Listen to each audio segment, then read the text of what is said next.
고혈당 상태에 놓인 경우에는 건강이 더 악화되기 쉬워요. 이러한 인슐린 저항성도 증가되고 만성적인 염증으로 인해서 콜린이 역할을 제대로 하지 못하게 돼요. 이러한 혈관 내의 싸움은 고혈압이나 동맥경화와 같은 심혈관 질환을 일으키고 인슐린 분비 이상으로 당뇨병까지 초래할 수 있고 만성염증은 암이나 치매의 뇌질환 같은 경우로 유발할 가능성도 있습니다. 그렇기 때문에 건강을 생각한다면 계란과 절대 같이 먹어서는 안 되는 첫 번째 음식은 정제된 탄수화물 덩어리인 빵입니다. 많은 분들이 아침으로 즐기는 계란과 빵은 암과 치매 예방에 가장 나쁜 조합이라고 할 수 있는데, 이는 브레인푸드라는 별명까지 있는 계란에는 콜린이라는 성분이 굉장히 풍부한데, 이 콜린은 뇌 기능을 강화해주고 뇌세포의 중요한 부분을 이루는 비타민 B 복합체예요. 이는 기억력과 집중력 증진에 굉장히 많은 효과를 보여서 기억력 저하, 치매, 알츠하이머 예방 및 치료에 많은 도움을 주는 성분이에요. 이 콜린 성분을 함유시킨 의약 처방전이 있어서 구매를 할 수 있는 전문 의약품으로도 나와 있고, 또 건강기능식품으로도 많이 나와 있는데, 이는 혈관 내의 염증을 줄여줘서 암 예방에도 굉장히 많은 도움을 준다고 해요. 그런데 놀랍게도 이 콜린과 반대로 작용하는 것이 바로 밀가루예요. 이 밀가루는 75% 이상이 탄수화물로 구성되어 있고, 이런 저품질의 탄수화물이 많은 빵을 먹게 되면 혈당 수치가 올라가는 혈당 스파이크, 이 혈당 스파이크는 갑자기 혈당이 치솟는 경우거든요. 이게 발생하고 이로 인해서 혈관이랑 뇌세포에도 손상을 줘요. 계란과 빵을 같이 먹게 되면 우리 몸에서는 마치 전쟁이 일어나는 것처럼 그런 현상이 일어나게 되는데, 어떤 현상이냐면 계란 속에 들어있는 콜린은 뇌세포를 보호하기 위해서 방어막을 형성하려 하는데, 이때 빵에서 나온 탄수화물에 의해 생성된 독소가 이 방어막을 파괴하게 돼요. 계속 싸우고 전쟁을 일으키는 거죠. 특히 백미로 이루어진 쌀밥, 빵 같은 정제된 탄수화물로 된 음식을 자주 섭취해서 고혈당 상태에 놓인 경우에는 건강이 더 악화되기 쉬워요. 이러한 인슐린 저항성도 증가되고 만성적인 염증으로 인해서 콜린이 역할을 제대로 하지 못하게 돼요. 이러한 혈관 내의 싸움은 고혈압이나 동맥경화와 같은 심혈관 질환을 일으키고 인슐린 분비 이상으로 당뇨병까지 초래할 수 있고, 만성염증은 암이나 치매의 뇌질환 같은 경우로 유발할 가능성도 있습니다. 그렇기 때문에 건강을 생각한다면 계란과 함께 정제된 밀가루를 사용하지 않은 통밀빵, 곡물빵, 이런 다른 음식들을 선택하는 것이 좋은 선택이 될 수가 있습니다. 또한 레몬과 같은 강산성 과일도 계란과 함께 먹으면 안 됩니다. 왜냐하면 이 강산성 과일은 높은 산도가 있어서 계란의 단백질 구조에 영향을 미치는데, 레몬이나 다른 강산성 과일에 포함된 산이 계란 속의 단백질과 반응하면 단백질이 응고가 돼요. 굳어요. 그래서 소화가 어려워질 수가 있고, 이를 통해서 위나 소화기관 내에서 단백질 응고를 유발시켜서 소화 과정도 방해하고 우리가 더부룩해지고 소화로 인한 질병이 발생할 수 있는 거죠. 특히 단백질의 소화랑 흡수가 저해되면 속이 더부룩한 불편함으로 시작돼서 심한 경우에는 배가 아픈 복통, 그리고 설사와 같은 증상이 나타날 수 있는데, 계란을 섭취할 때는 레몬이나 다른 강산성 과일과 함께 드시는 것을 피하는 게 좋습니다. 두유와 콩국물과 계란을 함께 같이 먹는 것도 좋지 않습니다. 아침 식사로 두유와 계란을 드시거나 체중 관리와 다이어트를 위해 섭취하는 분들이 굉장히 많아지고 있는데, 이 두유 속에 들어있는 트립신이라는 성분이 있는데, 이는 계란에 들어있는 알부민과 같이 결합해서 영양소를 파괴하게 돼요. 이 계란은 노화로 인해서 근육 손실과 근육 감소증에 예방이 되는 우수한 단백질을 굉장히 많이 포함하고 있는데, 계란 자체에는 비타민도 풍부하고 미네랄도 풍부해요. 근데 이 두유랑 함께 섭취할 경우는 이 영양 성분들의 이점을 충분히 얻지 못하게 되는 결과를 초래하는데, 혹시 계란과 녹차나 홍차 같은 경우도 함께 드신 적이 있어요? 이러한 차들도 피해야 돼요. 그 이유는 찻잎 속에 있는 탄닌이라는 성분이 계란의 단백질과 결합을 해서 탄닌 단백질을 형성하게 돼요. 이는 우리 위랑 장에 문제를 일으킬 수 있고, 이 탄닌 단백질은 우리 몸의 장의 연동운동, 올라가고 내려가고 장이 주물떡거리고 우리가 변을 잘 보아야 되는데, 이런 장의 연동운동까지도 늦추게 되고, 또 장내 환경도 악화시켜서 변비를 유발할 수도 있고, 아니면 발암물질의 체내 흡수 가능성을 높일 수가 있어요. 이렇게 탄닌과 계란의 조합이 건강에 악영향을 주기 때문에 계란과 감을 함께 드시는 것도 안 좋습니다. 계란을 먹은 뒤에 감을 드시면 가벼운 두통과 설사 그리고 구토 증상까지 나타날 수 있으며 심각한 경우에는 급성 위장병이 나타날 수 있고 또 폐결석도 나타날 수 있어요. 이런 이유도 감에 들어있는 탄닌 성분이 단백질 소화 기능을 방해하기 때문인데요. 이러한 탄닌은 위와 소화기관 안에서 단백질과 결합해서 덩어리를 형성하고 단백질의 분해 요소일 작용을 방해하기 때문입니다. 계란과 함께 섭취할 때는 탄닌이 들어있는 음식은 위험할 수 있습니다. 또 하나, 계란과 절대 함께 먹으면 안 되는 음식 중으로는 햄과 같은 가공육이 있습니다. 계란과 가공육의 조합은 정말 최악인데요. 계란은 고단백질인 필수 아미노산 비타민 B군을 풍부하게 함유하고 있지만 가공육과 같은 햄은 나트륨과 포화지방이 높은 경향이 많아요. 이런 가공육은 과도한 나트륨의 섭취랑 포화지방의 증가로 이어질 수 있으며 이를 계속 섭취하게 되면 혈관에 나쁜 콜레스테롤이 축적돼서 동맥경화와 같은 심장병, 뇌졸중, 이런 심혈관 질환 위험도 증가시킬 수가 있습니다. 또한 가공육에 포함된 첨가물과 방부제는 소화를 방해하고 장내 환경에 안 좋은 영향도 미칠 수가 있고 계란을 드시는 것을 꺼려 하시는 분들은 계란이 콜레스테롤 수치를 올려서 우리 몸의 건강에 해롭다고 생각하시는 분들도 굉장히 많은데 이 생각이 틀렸다는 것을 제가 알려드릴게요. 유독 계란이 콜레스테롤을 높여서 성인병을 유발하는 주범인 듯한 이야기는 왜 생길 걸까요 도대체? 콜레스테롤이 함유된 식품은 계란 말고도 정말 많은데 그 이유는 계란 한 알에 들어있는 콜레스테롤 양이 사람이 하루 섭취해야 할 콜레스테롤 양의 65%나 되기 때문입니다. 콜레스테롤 양만 따지면 계란 하나를 먹었다면 콜레스테롤이 든 다른 음식은 무조건 피하셔야 돼요. 근데 놀랍게도 계란은 이렇게 많은 콜레스테롤을 가지고 있는 동시에 콜린이라는 영양소까지 다량 함유하고 있어요. 이 콜린은 나쁜 콜레스테롤을 간으로 옮겨서 제거하는 기능도 갖고 있는데 좋은 콜레스테롤인 HDL 수치도 같이 높여주는 거예요. 따라서 계란의 콜레스테롤은 콜린에 의해서 자연스럽게 좋은 콜레스테롤로 전환이 된다는 거죠. 그래서 계란을 한두 개 더 먹어도 전혀 문제가 되지 않아요. 만약 중증 심혈관 질환에 걸린 경우가 아니라면 일반적으로 하루 두세 개 정도의 계란 섭취는 건강을 지키는데 큰 도움이 될 수 있습니다. 이제 콜레스테롤 걱정 없이 우리 모두 계란을 먹어도 되겠죠? 당뇨가 있으신 분들도 마찬가지예요. 50대 이후가 되면 당뇨 환자가 급격히 많아지게 되는데 당뇨는 정말 무서운 병이에요. 당뇨는 당뇨 한 가지만으로도 위험하지만 당뇨로 인한 고혈압, 심근경색, 뇌졸중, 치매, 다른 질병을 유발시키기 때문에 그런데 당뇨의 원인 중 하나는 비만이 있는데 이 비만 관리가 바로 당뇨 관리로 직결된다고 해도 과언이 아니죠. 근데 비만을 일으키는 원인 중 하나가 아침을 먹지 않는 것이라는 사실 여러분들 알고 계신가요? 이 경희대학교 연구팀이 발표한 논문에 따르면 아침 식사를 먹지 않는 사람은 그렇지 않은 사람보다 이 비만 위험이 1.5배나 높았고 당뇨병 위험은 무려 2.1배나 높았습니다. 이렇듯 아침 식사를 거르면 우리 몸의 대사가 천천히 느려지면서 혈당 조절에도 좋지 않은 영향을 미치게 되는데 이런 위험은 젊었을 때 발생하지 않아요. 차곡차곡 쌓여서 특히 중년 이후에 더 크게 나타나는데 나이가 들면서 기초 대사량이 줄어들고 활동량도 감소하고 근육량도 감소하기 때문입니다. 따라서 나이가 들어갈수록 우리는 아침 식사뿐만이 아니라 규칙적인 식사를 하는 습관이 매우 중요한데요. 아침 식사에 가장 좋은 음식이 바로 계란입니다.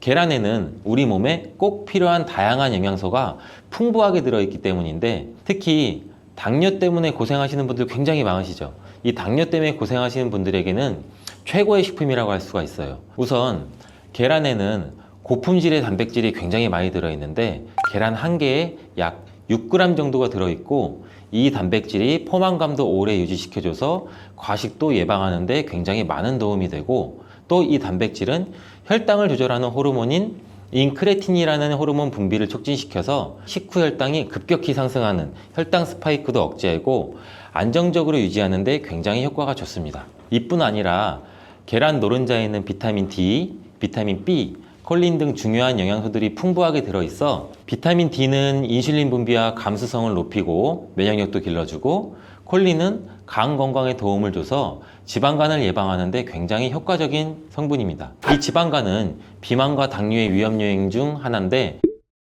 이렇게 좋은 계란도 함께 먹으면 우리 몸에 보약이 되는 굉장히 좋은 음식들이 있는데, 더욱 풍부한 영양을 섭취할 수 있고 당뇨와 비만 관리에도 도움이 되는 음식들이 있어요. 계란과 토마토는 빼놓을 수 없는 최고의 음식 궁합입니다. 계란과 토마토, 이 둘의 궁합은 영양학적으로만 보더라도 굉장히 이상적이에요. 계란은 아까 말씀드렸듯이 단백질, 비타민 B군, 그리고 필수 아미노산을 굉장히 많이 함유하고 있는데, 한편 토마토는 우리가 흔히들 많이 알고 계시죠. 비타민 C, 그리고 항산화 물질인 라이코펜을 굉장히 많이 함유하고 있어요. 그래서 이들이 만날 때 서로의 영양적 가치가 굉장히 배가 되는 거죠. 토마토 속의 라이코펜은 지방에 용해되기 때문에 계란과 같이 먹을 때 그 흡수율이 굉장히 높아지는데, 이러한 조합은 우리 심혈관 건강을 지키고 면역력을 높이는 데 아주 효과적이고, 토마토에 들어있는 비타민 C는 계란에 들어있는 철분의 흡수를 돕기 때문에 빈혈 예방에도 굉장히 좋습니다.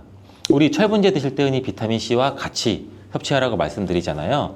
이와 같은 이유 때문인데, 또 하나를 보면 올리브유를 두른 팬에 계란과 토마토를 넣고 살짝 볶아 드시면 아침에 최고의 식단이 될 수 있습니다. 요즘 또 아보카도 식단도 굉장히 인기가 많은데요.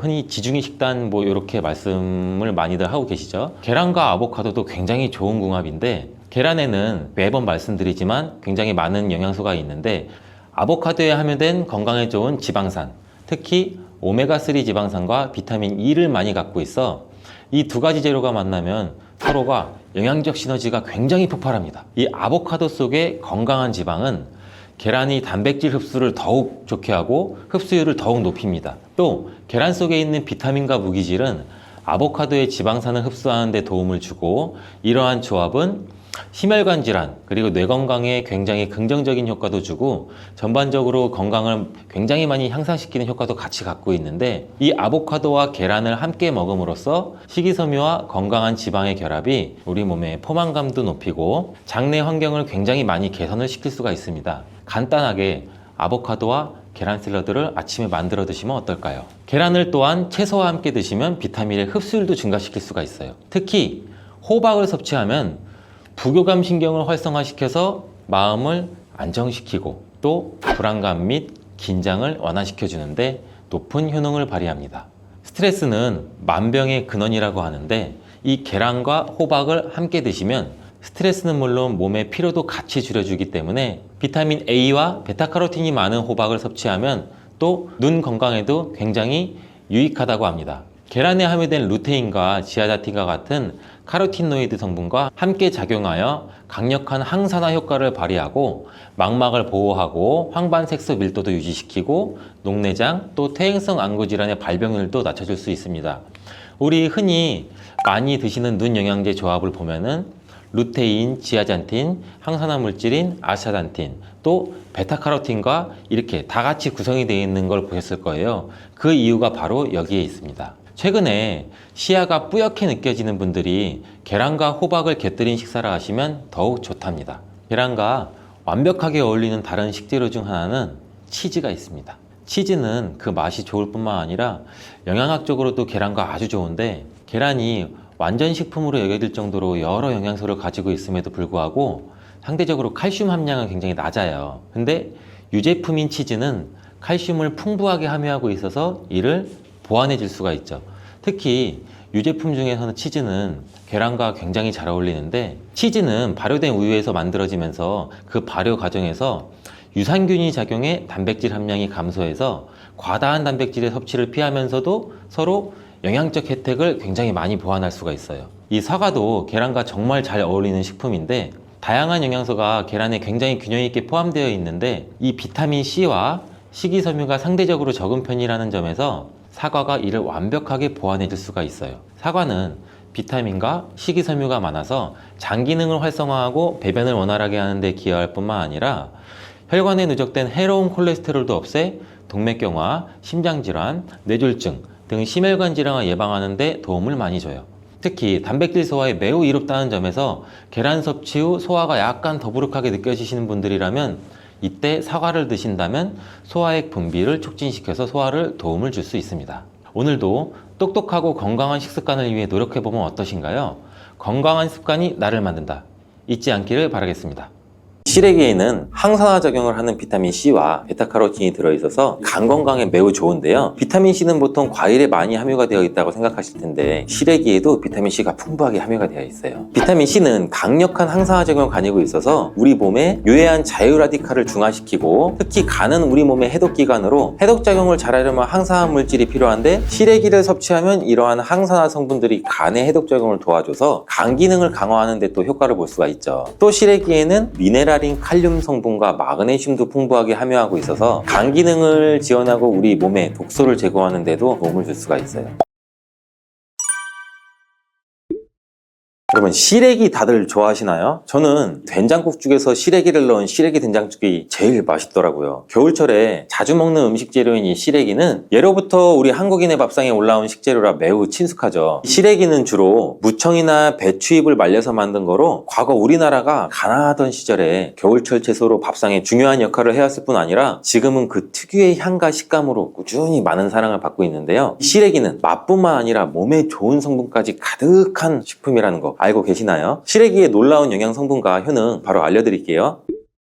첫 번째 시래기의 효능은 바로 뼈 건강에 좋다는 거예요. 시래기와 뼈 건강? 잘 연관지어지지 않는데 놀라셨나요? 시래기에는 100g당 칼슘 함유량이 우유의 약 3배나 된다는 사실. 이렇게 시래기에는 칼슘이 풍부하게 들어있어서 뼈를 튼튼하게 유지하는 데 도움을 줄 수가 있어요. 뼈 건강에 칼슘이 좋은 역할을 한다는 거 다들 아시잖아요. 시래기는 칼슘뿐 아니라 뼈 건강에 필수적인 비타민 D와 비타민 K도 함유가 되어 있어요. 비타민 D는 뼈의 칼슘 합성을 도와주고 비타민 K는 뼈의 형성과 유지에 또 중요한 역할을 해주는데 비타민 K는 오스테오칼신이라는 단백질의 생성을 촉진시켜서 뼈의 형성을 돕죠. 또 뼈의 분해를 억제해서 뼈 손실을 예방하는 효과도 있고 그래서 시래기를 꾸준히 섭취하면 칼슘과 함께 다양한 미네랄들이 뼈에 좋은 영향을 미쳐서 건강한 뼈를 유지하는 데 효과적이에요. 시래기를 잘 익혀서 먹으면 더 흡수율도 좋아지는데 이는 뼈 건강에 굉장히 중요한 부분이라고 할 수가 있어요. 특히 중년과 노년층에서는 뼈의 밀도가 낮아져 골다공증이나 골절 위험률이 높아지기 때문에 칼슘을 충분히 섭취하는 것이 중요해요. 두 번째 시래기는 장 건강에 좋은 영향을 미쳐요. 시래기는 식이섬유가 매우 풍부한 식품인 거 다들 아시잖아요. 시래기는 무청을 말린 건데 그늘에 말리기만 했을 뿐인데 식이섬유가 무청의 4배 정도 된다는 사실 신기하죠. 시래기에 함유된 식이섬유는 장내의 물과 함께 팽창해서 변을 부드럽게 만들어줘서 장 운동도 원활하게 도와주는데 이러한 작용은 장의 연동 운동을 촉진시키고 변비 예방에도 장 건강을 유지하는 데 효과적이에요. 또한 이러한 시래기는 장내 유익한 세균에게 영양을 공급하는 역할도 같이 해요. 장내 유익한 세균은 이 시래기의 식이섬유를 먹고 번식하고 또한 장에 좋은 유익균이 자랄 수 있는 환경을 만들어주고 이는 장내 세균의 다양성과 균형을 유지하는 데 도움을 줄 수 있어요. 유익균들이 장 건강에 중요한 역할을 하기에 시래기를 드심으로 장의 환경을 개선시킬 수가 있겠죠. 이뿐 아니라 시래기에는 항염증 작용을 하는 플라보노이드와 폴리페놀 등의 식물성 화합물이 함유가 되어 있는데 이러한 식물성 화합물은 우리 몸에 염증을 제거하고 장내 염증을 감소시키는 데도 도움을 줄 수가 있겠죠. 시래기는 장을 건강하게 유지하고 장에서 발생할 수 있는 다양한 질병을 예방하는 데 도움이 될 수 있어요. 장 건강을 생각한다면 이제부터 시래기 섭취해야 되겠죠. 시래기의 놀라운 효능 세 번째는 간 해독 능력이에요. 건강에 매우 좋은데요. 비타민C는 보통 과일에 많이 함유가 되어 있다고 생각하실 텐데 시래기에도 비타민C가 풍부하게 함유가 되어 있어요. 비타민C는 강력한 항산화 작용을 가지고 있어서 우리 몸에 유해한 자유라디칼을 중화시키고 특히 간은 우리 몸의 해독기관으로 해독작용을 잘하려면 항산화 물질이 필요한데 시래기를 섭취하면 이러한 항산화 성분들이 간의 해독작용을 도와줘서 간 기능을 강화하는 데 또 효과를 볼 수가 있죠. 또 시래기에는 미네랄인 칼륨 성분과 마그네슘도 풍부하게 함유하고 있어서 간 기능을 지원하고 우리 몸에 독소를 제거하는 데도 도움을 줄 수가 있어요. 간은 알코올이나 지방이나 환경적 유해 물질 처리하는 중요한 역할을 하는 기관이기 때문에 시래기를 자주 섭취하는 것도 간 건강에 큰 도움이 될 수 있다는 거 기억해 주세요. 네 번째 시래기의 효능은 바로 혈관 건강. 시래기에는 다양한 영양소가 들어있는데 특히 혈압을 안정시키는 데 도움을 줄 수 있는 칼륨 성분도 많이 들어있어요. 칼륨은 나트륨과 균형을 맞춰서 혈압을 조절하는데 효과적인데 칼륨은 나트륨을 체외로 배출시키는 역할도 하고 혈압을 조절하는 데 도움을 주고 또 시래기에는 비타민 K도 포함되어 있어요. 비타민 K는 혈액 응고를 조절하고 혈관을 건강하게 유지하는 데 중요한 역할을 하죠. 고혈압은 혈관 건강에 해로운 영향을 미칠 수가 있고 칼륨이 풍부한 시래기를 섭취하면 혈압 조절하는 데 조금이나마 도움을 줘서 혈관 건강을 유지할 수가 있겠죠. 국립농업과학원에서 시래기를 가지고 연구를 진행한 것도 있었는데, 시래기를 5주 동안 꾸준하게 섭취한 실험 쥐군들의 혈압이 일반 대조군 쥐들에 비해서 혈압의 23%나 유의미하게 감소됐다는 결과예요. 특히 혈압을 걱정하시는 노년분들은 시래기를 꾸준히 섭취하면 혈관 건강을 지키고 고혈압이나 동맥경화와 같은 질병을 예방하는 데에도 도움을 줄 수가 있겠죠. 몸에 좋은 시래기, 이것과 먹으면 찰떡궁합인 거 혹시 아세요? 시래기와 함께 먹으면 좋은 음식을 알려드릴게요.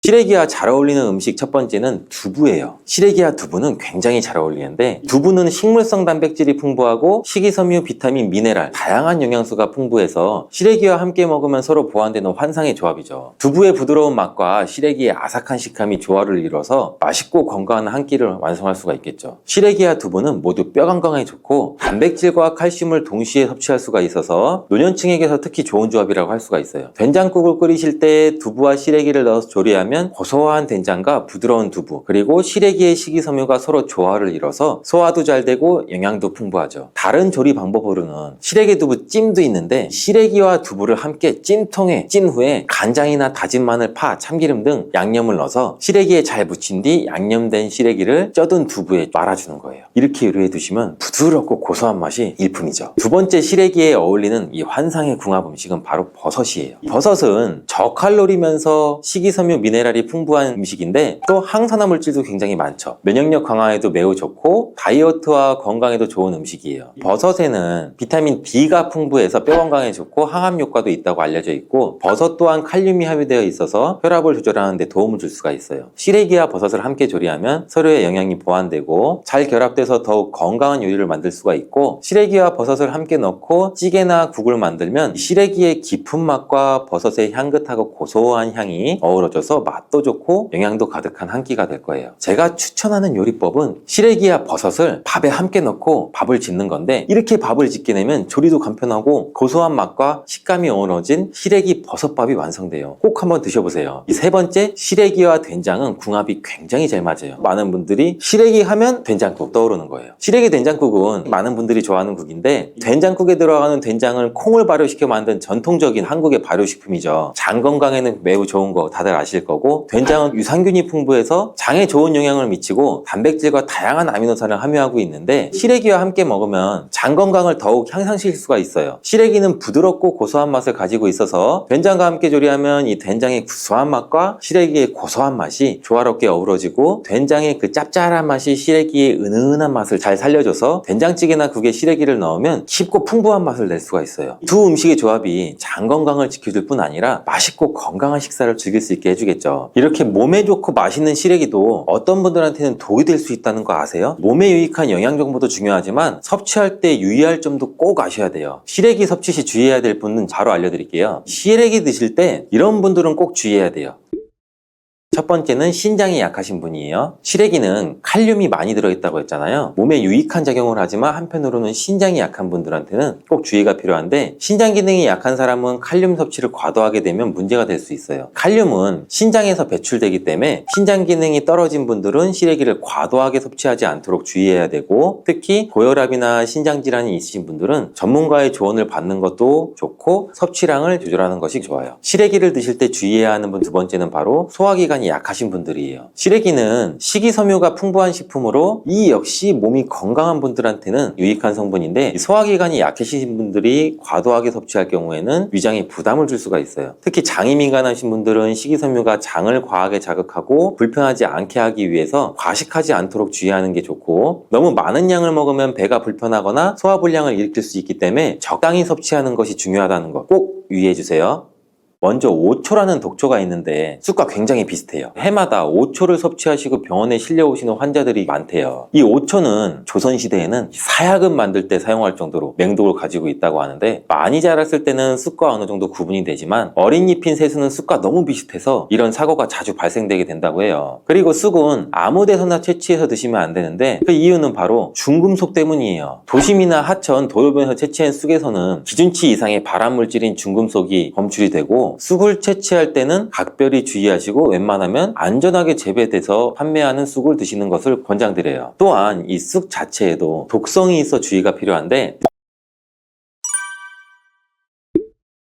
쑥은 잘못 먹었다가 맹독 때문에 응급실로 실려갈 수도 있어요. 얼마 전에 시골 마을에서 쑥 때문에 한바탕 큰 소동이 있었는데 마을 사람 7명이 쑥을 먹고 응급실에 실려갔던 일이에요. 도대체 왜 그들은 응급실에 실려간 걸까요? 봄이면 향긋한 향과 쌉싸름한 맛으로 많이들 드시는 쑥이 사실 정말 잘 알고 드셔야 한다는 건데 잘못 알고 드시면 이 마을 사람들처럼 응급실에 실려갈 수도 있어요. 그럼 지금부터 쑥 드실 때 주의할 점, 그리고 쑥을 드시면 안 되는 분들, 쑥과 함께 드시면 안 되는 음식, 쑥의 효능, 쑥과 함께 드시면 보약이 되는 음식 어떤 것이 있는지 쑥을 건강하게 드시는 방법까지 알려드릴게요.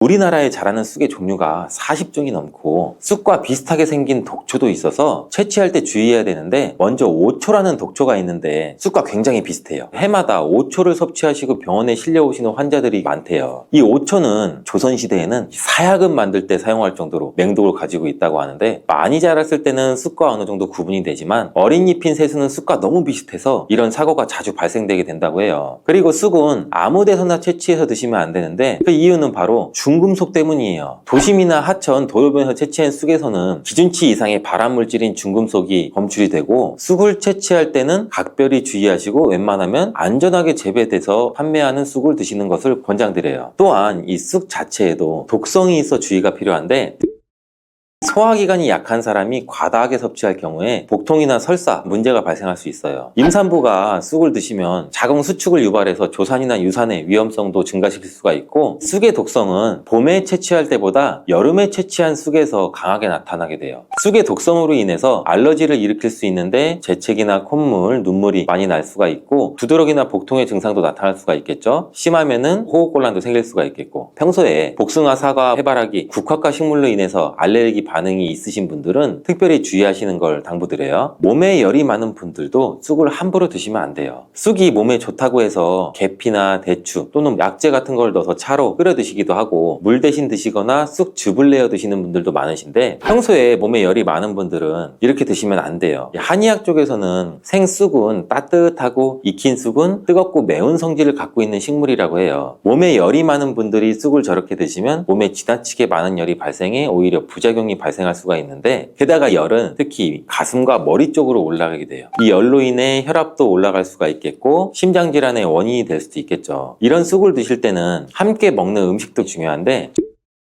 절대로 함께 드시면 안 되는 음식은 우유예요. 요새 쑥을 이용해 케이크도 만들고 음료로 쑥 라떼 같은 것도 인기가 높은데 쑥의 효능이 우유와 함께 먹으면 전부 사라지게 돼요. 우유의 카제인 단백질이 쑥에 있는 폴리페놀과 결합해서 몸에 흡수되지 않고 배출되도록 만들어요. 그래서 아무리 좋은 쑥도 우유와 함께 드시면 크게 소용이 없다니 굉장히 아쉽죠. 이때 한 가지 방법이 있어요. 우유 대신에 아몬드유나 오트밀 같은 대체우를 사용하시면 이런 문제는 바로 해결이 가능하죠. 그렇다면 쑥은 이렇게 주의할 점만 있을까요? 당연히 쑥에는 우리 몸에 좋은 효능들이 굉장히 많은데 쑥의 효능 4가지를 바로 알려드릴게요.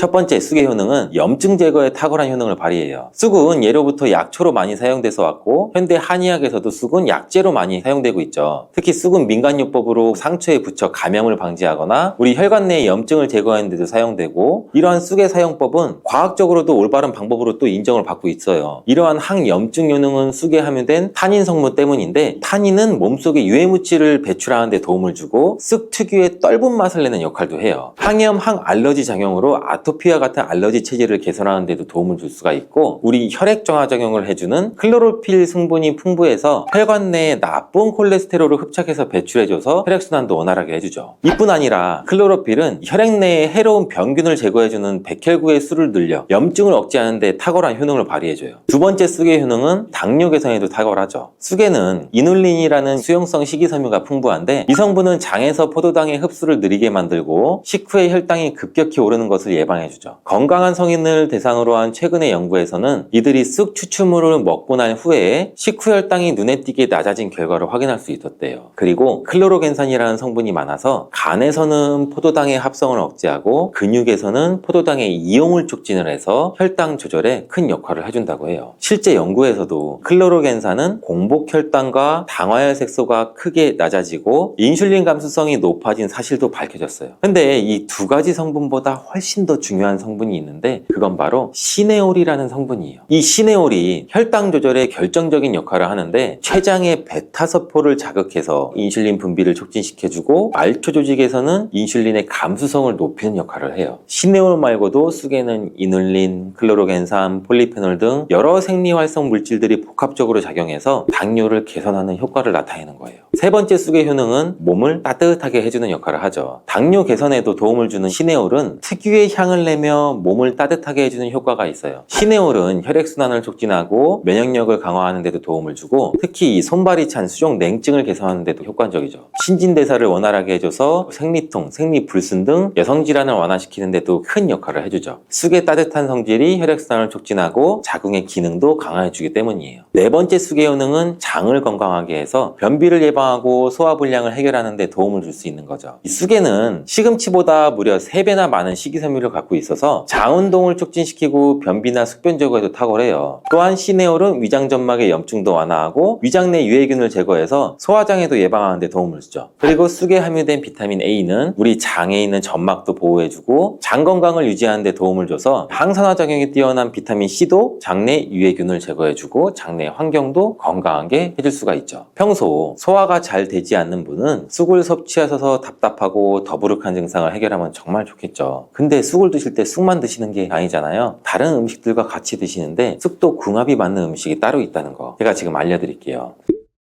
쑥과 함께 드시면 보약이 되는 첫 번째 음식은 쌀이에요. 쑥하면 생각나는 음식이 쑥떡 아닌가요? 어릴 적 쑥개떡을 맛있게 먹었던 기억이 있는데 쑥떡은 우리나라 사람들한테 사랑받는 음식이죠. 많은 분들이 나이가 들면서 당뇨도 많이 생기고 혈당도 오르는 것을 염려해서 쌀밥을 줄이시는 경우가 많이 있는데 쌀은 우리 식단에서 빼놓을 수가 없는 거예요. 쌀은 70% 이상이 녹말로 구성되어 있어서 우리 몸에 필요한 에너지를 제공하는 핵심 원료죠. 이 녹말은 우리 몸에 거의 완벽하게 흡수되는데 쌀에는 6% 이상의 단백질도 함유가 되어 있어서 근육에 필요한 활력과 에너지를 보충해주는 역할도 해요. 하지만 이 쌀에는 지방, 식이섬유, 미네랄, 비타민이 굉장히 부족하죠. 쑥과 함께 드시면 이런 문제는 해결할 수가 있겠죠. 쑥은 칼슘도 풍부해서 뼈를 튼튼하게 할 뿐만 아니라 많은 비타민을 갖고 있어 쌀의 부족함을 채워주는 역할을 하죠. 두 번째 쑥과 함께 드시면 보약이 되는 음식은 브로콜리예요. 쑥과 브로콜리를 함께 드시면 염증과 항암에 놀라운 효능을 갖게 돼요. 브로콜리는 건강에 좋은 채소라는 사실을 잘 알고 계시는데 쑥과 함께 드시면 그 효과는 폭발적으로 향상돼요. 우선 철분의 흡수율이 2배 이상 높아지고 그래서 철분이 부족한 산모뿐 아니라 모든 연령대의 여성분들 좋은 식품이 될 수가 있어요. 그리고 서로 무기질과 비타민의 구성이 좋아서 염증 해소에 정말 대단한 시너지 효과도 발휘하게 되고 혈액이 산성화돼서 염증이 생기는 것을 차단해주고 세균에 대한 저항력도 길러줘요. 최고의 항염, 항암 식품이 될 수가 있죠. 또한 쑥과 브로콜리, 식이섬유가 함께 작용하면 놀라운 효능을 발휘해요. 쑥에는 아테미신산이라는 식이섬유가 풍부한데 이 성분이 간에서 중성지방의 대사를 원활하게 하는데 도움을 줄 수가 있고 이렇게 되면 지방간도 도움을 줄 수가 있고 몸에 지방이 저장되는 것도 막아줘서 다이어트와 붓기 제거, 특히 뱃살 제거에도 탁월할 수가 있죠. 세 번째 쑥과 함께 드시면 보약이 되는 음식은 계란이에요. 쑥과 계란을 함께 드시면 나이가 들면서 많이 생기는 신경통과 손발 저림 증상도 도움을 줄 수가 있는데 특별히 여성분들한테 도움이 많이 돼요. 쑥은 따뜻한 성질을 갖고 있다고 했잖아요. 혈액순환이 잘 되고 몸에 붓기와 독소를 제거해주는 효과가 좋아서 신경통, 저림 같은 증상을 진정시키는데 도움을 주고 계란의 단백질과 쑥이 만나 근육을 단단하게 만들어주고 계란에는 단백질과 항산화 성분이 풍부하지만 비타민 C가 부족한데 쑥에는 많은 비타민 C가 들어있어서 계란의 부족한 부분을 채워줄 수가 있겠죠. 쑥의 칼슘과 미네랄은 혈액 속에서 세포의 균형을 지켜주고 폐도 정화해줘 폐질환도 완화시켜주는 효과도 가지고 있어요. 또한 골다공증과 같은 뼈질환도 예방해주기도 하고 뇌 건강에도 또 좋아요. 계란의 콜린 성분과 쑥의 비타민이 함께 기억력과 인지 기능력을 향상시켜주고 뇌세포를 보호해서 치매를 예방해주는 효과도 갖고 있어요. 네 번째, 쑥과 함께 드시면 보약이 되는 음식은 콩나물이에요. 콩나물과 쑥은 식이섬유와 필수 아미노산이 풍부해서 소화 기능을 강화시켜주는데 큰 시너지를 발휘해요. 콩나물에는 다양한 비타민과 미네랄이 풍부해서 자연적인 비타민 보충제 역할도 하고 콩나물에는 지방이 적지만 이를 쑥과 함께 섭취함으로써 우리 몸의 염증을 줄이고 면역력 강화에 필요한 비타민 C와 E를 보충할 수가 있어요. 또한 쑥과 콩나물을 함께 드시면 피부 건강에도 도움을 주는데 콩나물에 함유된 실리카와 쑥의 비타민이 함께 작용해서 피부 탄력과 보습을 개선할 뿐 아니라 노화를 예방할 수 있는 정말 좋은 궁합이에요. 쑥하고 함께 드시면 좋은 음식은 이렇게 많은데, 그렇다면 쑥은 어떻게 드셔야 건강하고 맛있게 드실 수가 있을까요? 쑥떡 같은 음식은 이미 잘 알고 계시잖아요. 쑥을 세척해서 말린 다음에 가루로 만들어 두시면 여러 요리에 사용하기 편하고 오랫동안 보관하기도 좋아요. 요거트에 쑥가루를 섞어 드시면 혈당 관리와 더불어 장 건강에도 도움을 줄 수 있고, 밥 지을 때 잡곡과 함께 쑥을 넣어도 좋고 쑥 부침개, 쑥 전병 만들어 드셔도 맛과 향이 좋겠죠. 계란물에 쑥가루를 넣어 계란말이 해 드셔도 되고, 계란찜이나 계란국에 쑥을 넣어 드셔도 되고, 계란찜이나 계란말이를 만들 때 브로콜리까지 넣어 드시면 더욱더 건강에 좋은 음식이 될 수가 있겠죠.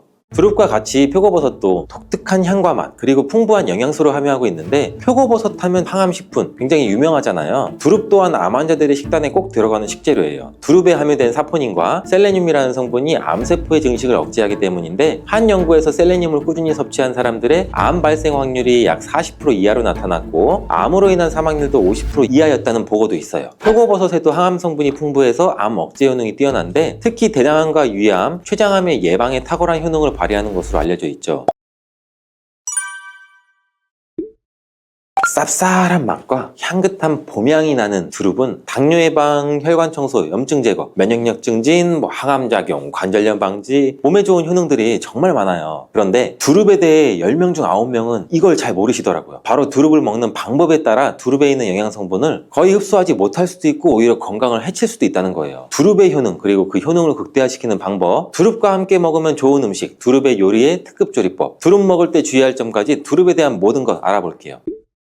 봄나무를 대표하는 두릅은 특유의 쌉싸름한 맛과 향이 있어 인기 만점인 채소예요. 두릅은 빠르면 3월 말부터 채취를 시작해서 5월까지가 제철이죠. 이때 맛과 향이 가장 뛰어난 것으로 알려져 있고, 두릅의 종류에는 참두릅, 땅두릅, 개두릅이 있어요. 참두릅은 두릅나무에 달리는 새순을 채취한 거고 가장 많이 판매되고 있는 두릅이에요. 땅두릅은 나무두릅과 달리 땅에서 난다고 해서 땅두릅인데, 한방 쪽에서는 독활이라고 부르면서 감기나 두통, 관절염의 약으로 사용되기도 한다고 해요. 개두릅은 엄나무의 새순이며 참두릅보다 맛이 떨어지고 새순이 붉은빛이 돌고, 참두릅과 달리 새순에도 가시가 있는 것이 특징이라고 해요. 이런 두릅은 맛과 향이 뛰어날 뿐 아니라 영양 성분도 풍부해서 건강에 아주 좋은데, 두릅에는 비타민 A, K, 그리고 대표적인 항산화 물질인 베타카로틴이 풍부해요. 비타민 A는 면역력을 강화하고 항산화 및 항염 효과가 뛰어나죠. 또 피부와 점막을 건강하게 유지시켜 외부로부터 세균과 바이러스의 침입을 방어하는 첫 번째 장벽 역할도 해요. 면역세포의 기능을 활성화시켜 우리 몸이 세균 바이러스와 싸울 수 있도록 도와주는 역할도 하죠. 또 활성산소를 제거해 항산화 작용으로 몸의 노화를 방지하고 다양한 질병의 발생을 줄여주는 효능도 있고, 두릅에 풍부한 비타민 K는 뼈를 튼튼하게 하고 혈관을 건강하게 하는 데 도움을 주고, 비타민 K는 칼슘의 흡수를 돕고 뼈에서 칼슘이 빠져나가는 것을 방지해서 뼈의 밀도를 높여 골다공증과 같은 뼈질환을 예방해요. 또한 혈관 내의 염증을 억제하고 칼슘이 혈관에 침착되는 것을 억제해서 동맥경화, 고혈압, 심장병 등의 심혈관 질환을 예방하는 데에도 도움을 주는 것으로 알려져 있어요. 다만 비타민 A, 비타민 K 등은 지용성 성분으로 그냥 물에 데쳐서 섭취할 경우에는 흡수율이 약 10%도 되지 않는다고 해요. 왜냐하면 지용성 성분은 물에 잘 녹지 않고 기름에 잘 녹는 성분이기 때문인데, 그래서 두릅을 물에 살짝 데친 후에 기름에 조리해서 섭취하면 흡수율이 최대 8배까지 높아질 수 있는 거죠. 근데 기름도 아무 기름이나 사용하시면 오히려 건강을 해칠 수 있는 것 아시죠? 올리브유 또는 들기름 같은 오메가3 지방산이 풍부한 기름을 사용하는 게 좋은데, 오메가3 지방산이 풍부한 기름과 두릅의 지용성 영양 성분이 만나서 효과가 더 좋아질 수 있는 거예요. 그러니까 두릅은 반드시 기름에 볶아서 드셔야겠죠. 근데 기름에 볶은 두릅하고 같이 먹으면 맛도 좋고 보약이 되는 음식이 있다면 어떻게 하시겠어요? 당연히 같이 요리해 드시는 게 좋겠죠.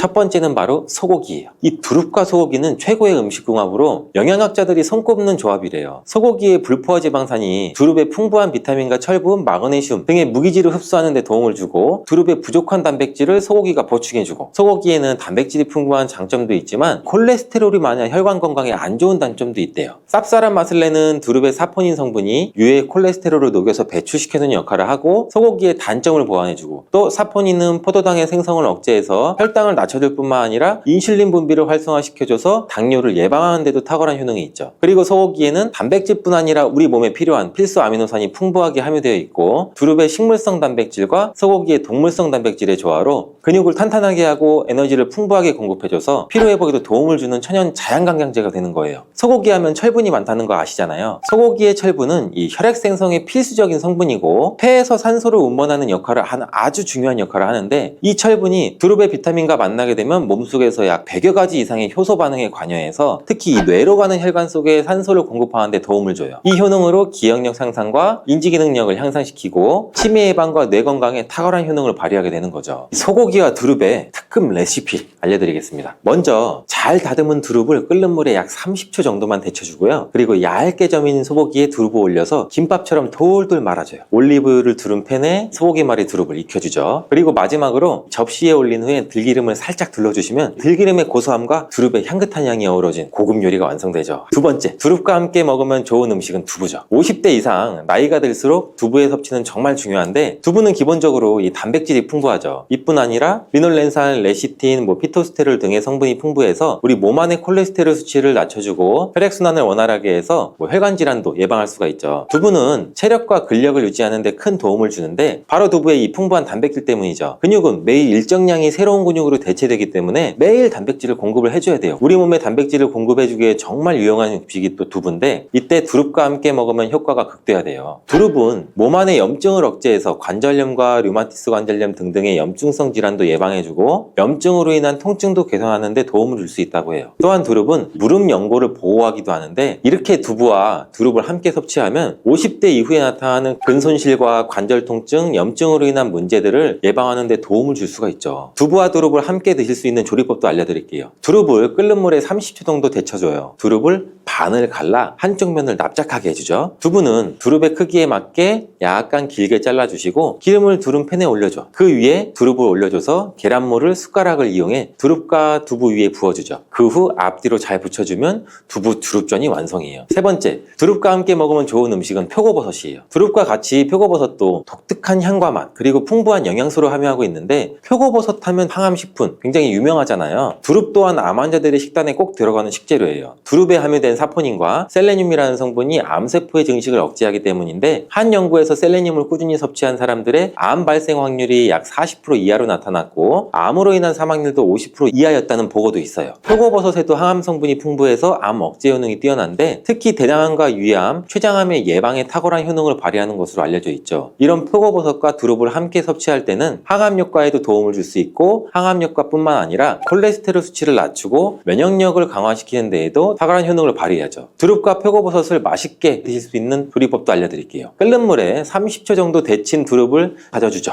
표고버섯도 채를 썰어주고 밀가루와 계란을 함께 넣은 반죽에 잘 섞어줘요. 이때 당근도 채를 썰어 넣어 함께 넣어주셔도 좋죠. 이렇게 만든 반죽을 올리브유 두릅팬에 잘 붙여주면 두릅, 표고버섯 전이 완성되죠. 네 번째, 두릅과 함께 먹으면 좋은 음식은 초고추장이죠. 정확히는 초고추장에 들어가는 식초예요. 데친 두릅을 초고추장에 찍어 드시는 방법이 가장 일반적으로 많이 드시는 방법인데 하나 기억하실 것은 데친 두릅을 올리브유에 한 번 더 살짝 볶아 드시면 영양성분의 흡수율도 8배 이상 높아지고 기름으로 인해 맛과 풍미도 훨씬 좋아진다는 점도 기억해 주세요. 두릅에는 캠페롤과 퀘르세틴이라는 성분이 풍부한데 퀘르세틴은 양파에 풍부한 성분으로 혈관 청소부라고는 별명도 가지고 있죠. 캠페롤이라는 성분은 브로콜리에도 풍부하게 함유된 강력한 항암 물질이에요. 캠페롤과 퀘르세틴이 함께 풍부한 두릅은 면역력도 올려주고 염증 제거는 물론이고 혈관에 쌓이는 혈전과 콜레스테롤도 제거해주는 데 도움을 줄 수가 있죠. 이런 효능은 식초와 만나면 효능이 극대화돼요. 식초의 산성이 두릅의 항산화 효능을 끌어올려주고 노폐물을 배출하는 데 탁월한 효능을 발휘하게 돼요. 또한 두릅의 항산화 성분과 각종 비타민, 식초가 만나 뇌세포의 활성을 도와주고 뇌혈관을 깨끗하게 해줘서 뇌신경을 건강하게 해주죠. 그렇다면 두릅은 맛과 영양이 좋으니 그냥 내 맘대로 먹어도 될까요? 절대 그렇지 않아요. 두릅도 드실 때 주의할 점이 있어요.